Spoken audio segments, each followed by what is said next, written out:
Mga kapatid, marami ang nagrereklamo dahil sa sobrang tindi ng init. Kaya marami rin ang nagtatanong, El Nino na nga ba? Alamin natin ang sagot dyan sa aking special Frontline Report.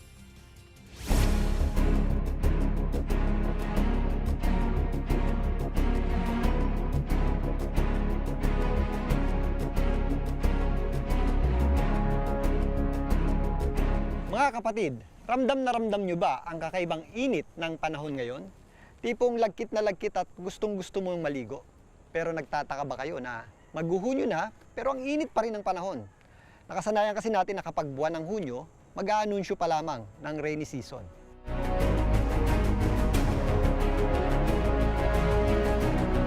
Sa buong taon, ang buwan ng Mayo ang pinakamainit na buwan. Bagamat meron na tayong mga nararanasang pag-ulan at thunderstorms dahil tayo ay nasa transition period patungo sa panahon ng habagat, mainit at maalinsangan pa rin po ang ating panahon kapag wala po tayong mga pag-ulan.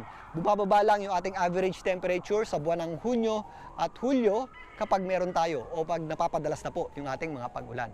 Kasalukuyan dito sa Pag-asa Science Garden, ang basihan natin ng temperatura para sa Metro Manila, nag-average tayo ng 36 degrees Celsius ngayong panahon ng tag-init.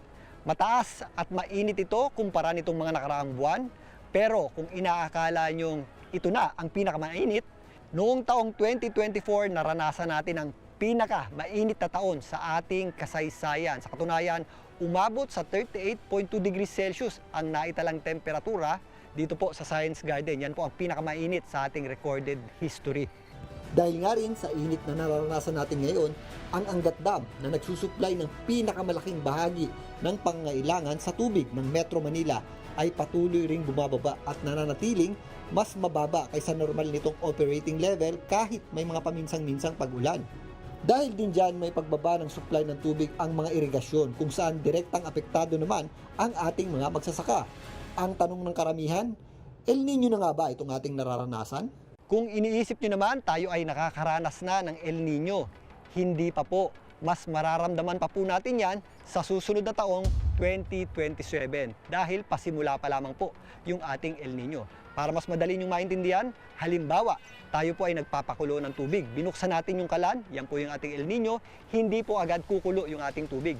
Buwelo pa po yan hanggang sa uminit at kumulo. At kung patay naman natin yung kalan, halimbawa sa susunod na taon, hindi po agad mawawala yung init ng ating pinakuluang tubig.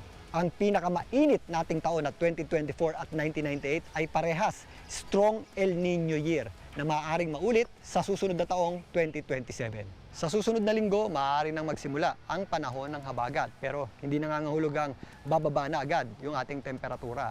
Magiging maalinsangan pa rin po ang ating panahon kapag wala po tayong pag-ulan.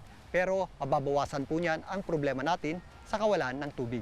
Mga kapatid, muli, hindi pa ito ang kritikal na level ng init. Sa susunod na taon, posibleng mas matinding tagtuyot ang mararanasan ng buong bansa. Kaya hanggat maaga, tipid-tipid pa rin sa tubig at gumamit lamang ng tama.